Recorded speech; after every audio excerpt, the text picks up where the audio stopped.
Another video. JoJo chapter 96, I believe. Dangerous Calamity Part 2. Endless Calamity Part 2. Uh yeah, let's get straight into it. You look at the cover, there's a colored cover. I'm not sure this would be colored everywhere, but all the Satoru of Kifu clones go right into the understanding of the chapter and the content of the chapter. But there's no Josuke, so that part is not there. But yeah, crazy stand really. I mean, this is. I think the author Hirohiko Araki does a great job of building up hype for the enemy stands, and how powerful they are. He did a great job at part seven, which is very. I would say it's kind of reminiscent of part eight in that we get teased of the power throughout. Um, and then we're fed it all at once, and this is really like crazy when we're fed it. Um, I guess I don't know what the comparisons would be between part seven and part eight in terms of when we first see the power used, but I do know that we didn't ultimately see how dangerous D4C is until the train started getting going, and I think we'll see just how crazy Satofu's stand is all at once in a similar way. But going from there, this stand is just crazy. I mean, there's really no other way to compare it. And we get here this nondescript location that we haven't seen before. And I think this is interesting in that there's still new locations being introduced to part eight, even with us being in the end game. And that's really unique because I feel like part six did that and part seven did not. Well, I guess part seven did because we were going. I mean, it was a race place to place. So I guess the thing with that always was you going to new places. But in the earlier parts, we kind of stay in a rigid spot. And then we moved, and then we'd only move a few times in any given season. So this is a little bit different. But in terms of Mamazuku Rai, I was Rai, I believe. Um, Him and the guy he's in prison with, as you remember, he took the fall for Josuke. Got the police's attention, and he seems to be setting up a scheme here, which I mean you'll confirm that later on. But at the time now, he's just randomly saying his, I guess, inner thoughts, his confessions to this guy right here. Um, I just want to share with you why I'm in the cell. Outside of that, there's no reason they wouldn't just let me go free. You know, saying things like this out loud usually have a meaning in Joe parts. Very rarely do people just say things just to say them. But at this point, we see how just pissed off and annoyed this guy is with Mamazuku for the time being. Um, and he's still explaining. This is more of I wouldn't say a fourth wall break, but it's something that the author is doing to directly speak to the reader. This is him, using a conventional tool to show the readers a little bit of more answers to Mystique, and Mystique here is the stand. So karma, we getting some underlying themes, I suppose. Every part, at least the last few parts, have underlying themes. What sits, I believe the theme was time, and for five it was fate. Um, with eight it appears to be karma. With seven, he gets the guy's attention with the phone. He uses the knife. He gets this all worked out. He kind of says it to say that he's free essentially just inside the calamity. It, in one way, he's trying to keep the rules up. In another way, he's trying to continue explaining how this stand works. But getting the specific objects he got was in a way to rile this guy up as he did. And we continue seeing some exposition to this stand. I don't going back to it. I don't know what the theme of part seven really would be. Um, I guess meeting people or relationships or I don't know using people to get on top. I really don't know. Usually it's very cut and dry and even outright said in some parts. But in seven, well, in seven, the thing that Funny always operated with was the person in power decides how things are done essentially. And being a hero, Um, it was also a very important theme where, sacrificing yourself for the better good, which happens in pretty much every JoJo, I suppose. But a villain speaking that rhetoric is all very different, I suppose. I don't know. I don't know what the theme is for part seven. That's a really interesting topic that I'd love to see someone discuss in the comments. The theme for part seven, because eight is cut and dry, five is cut and dry. So this is a little bit to interpretation, but to me, it's about how you beat the odds and like how time goes into that. You know, ultimately what made what's her name Jolene stand resistant against Made in Heaven, or I guess Sea Moon, was the Mobius strip, which could continue to put off the effects of its inversion ability forever. So I mean, time's important. That the time between Jotaro and Jolene mending their relationship, that was important. Obviously, in time with Made in Heaven was important, but I mean, I don't know if time is necessarily a theme, but it can be. I mean, that's what I think is time. The time it took Emporio to like get revenge, was very extended, but it happened. I don't know. That's interesting. The theme of Part Seven. So he continues exasperating this guy, this poor guy, yeah, while also explaining the stand. Calamity energy is what we're going with now, and we kind of start realizing that this energy in this in its physical state appears to be Satofu, or Satoru. So he continues testing out the. I think pretty much Mamazuku is the smartest individual of any person other than maybe Jobin in the entire the entire series. I don't think there's anybody. Maybe Satoru, obviously, he's pretty wise, and I suppose. But the two smarter, younger individuals appear to be Mamazuku and Jobin. So he's trying to test the limits of this stand and what you can do, how you can get around it. I think this is a little bit more nuanced than what Josuke did to get in a position to fight the Doctor, but it ends up reaching the same effect, I suppose. Um, and yeah, and at this point, he's just like going crazy. Karmic retribution, karma is what they're going off with here. Um, I know karma is supposed to be a big thing with King Nothing, and it's lyrics. The lyrics of King Nothing. That was karmic. Um, what happened with I believe her name is Hado getting out. That's supposed to be karmic. Um, Not listening to his son's way of doing things. I guess supposed to be karmic. Um, there's definitely a couple of examples of karma in this, I suppose. I think that might be a theme for part eight, definitively. And he wants to tell Josuke about it. We continue seeing he's really testing the effects at this point. But he's also trying to drive this dude crazy. And once this guy finally sees the tofu himself, he's the only one that can make it um, actually work to where he can make somebody else see the guy. Because this is his phone, he can see what it is. It's his property. This could be more explained. I think it's going to be explained more. It's kind of hard to tell how you make somebody else see karma. But he has essentially controlled how the stand works to show exactly what he needs to show. He can kind of convey things to a certain effect. But yeah, he also reminds this guy of his karmic link, as he put it. Um, it's really crazy.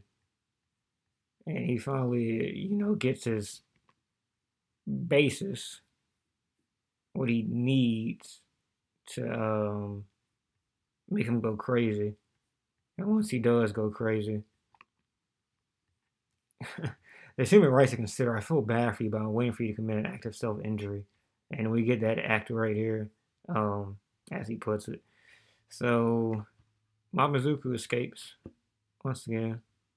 The escape artist himself gets out, finds a way out, and would more than likely be going to TG Hospital, which appears to be the only hospital in the area. Um, that's that's about as Mamazuku as it gets, I believe.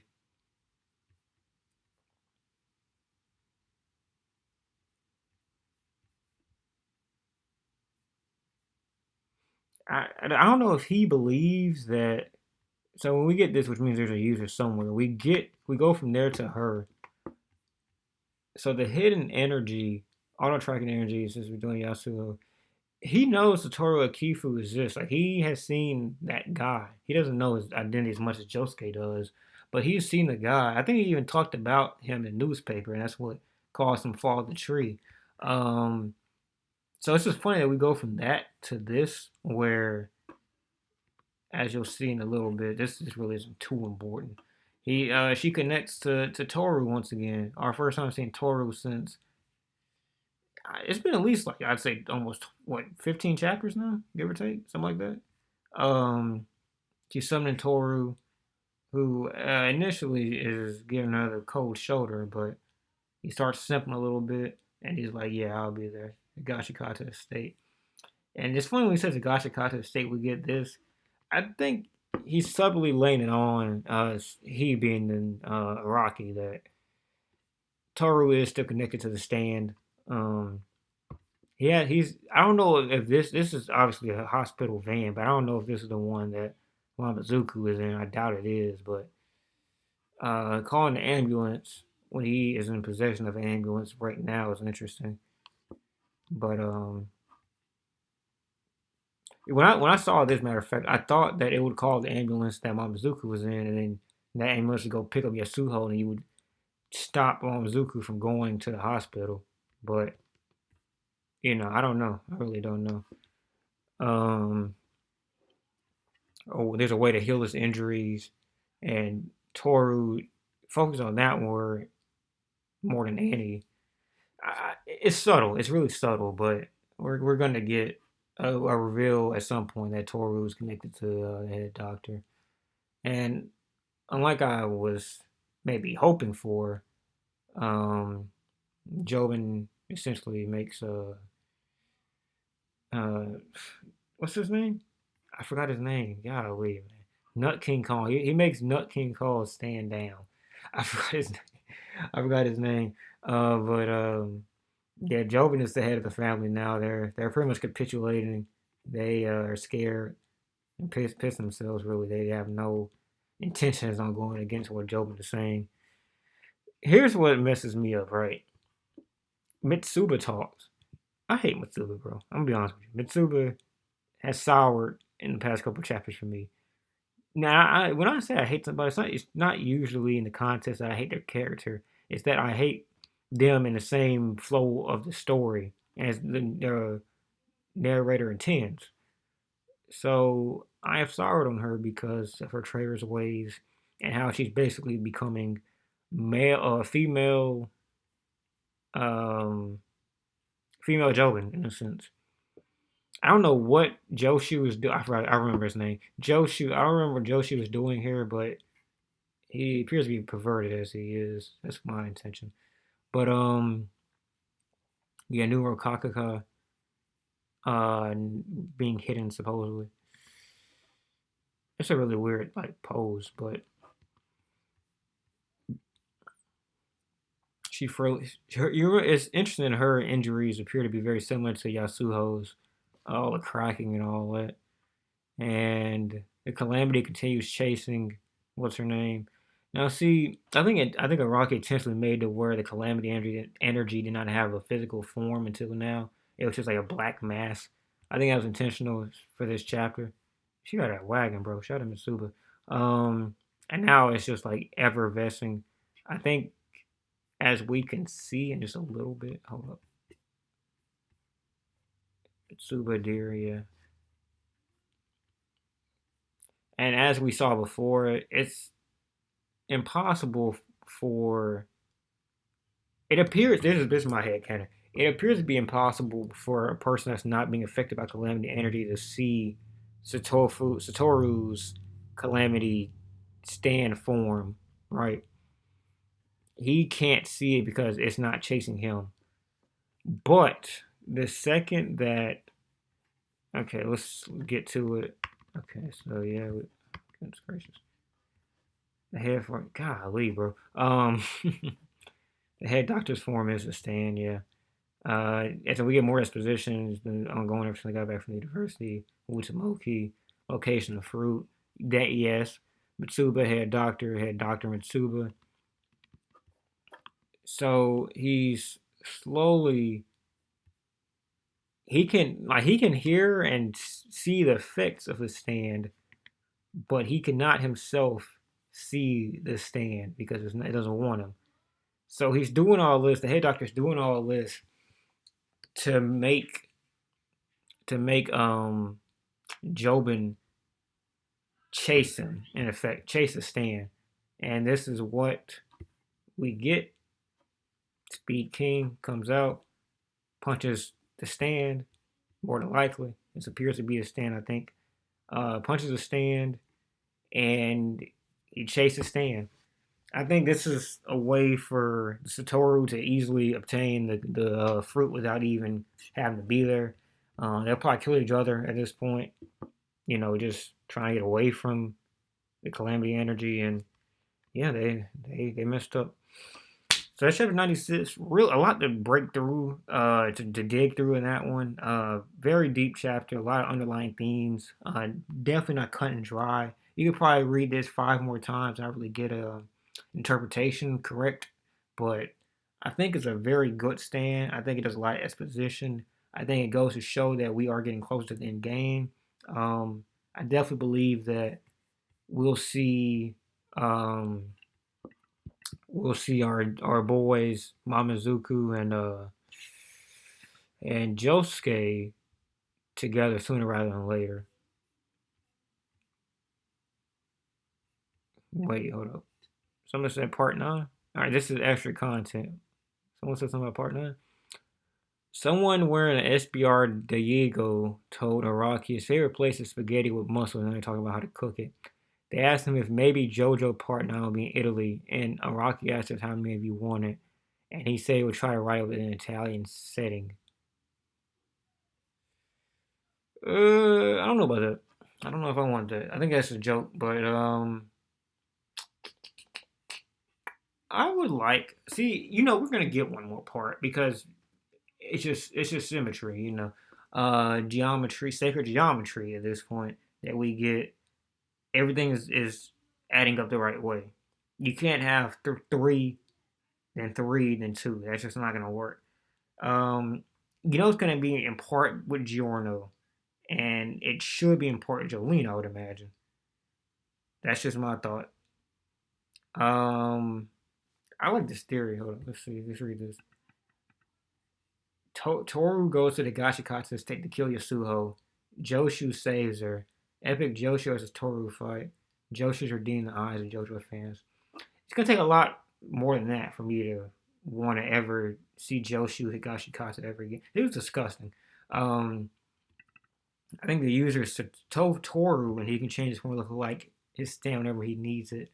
See, this is my thing. I think too that Toru works under the head doctor and supplements his stand, but at the same time, unless it's like a reflection of Paisley Park where you can just go through objects, I don't understand how he could possibly affect so many people at once. Because I don't believe he was near Mamazuku, and I don't believe he's near Higashikata State, as we could see, because he said he wasn't by the Higashikata State. So I don't know if this user is implying that the other Satoru's is a mimicry or a clone that Toru can make. But at the same time, it's like we've seen Satoru use his stand and it has the same effect that this one does. So I mean, unless he's like a Wi-Fi receiver extender and you just extend the effects of the stand, I don't know what relevancy Satoru has to Satoru. You know, let's. I think it's a Toru Akifu, isn't it? Yeah, it's a Toru Akifu. That's what I thought. All right, well, I think that's about it. Thank you. Peace.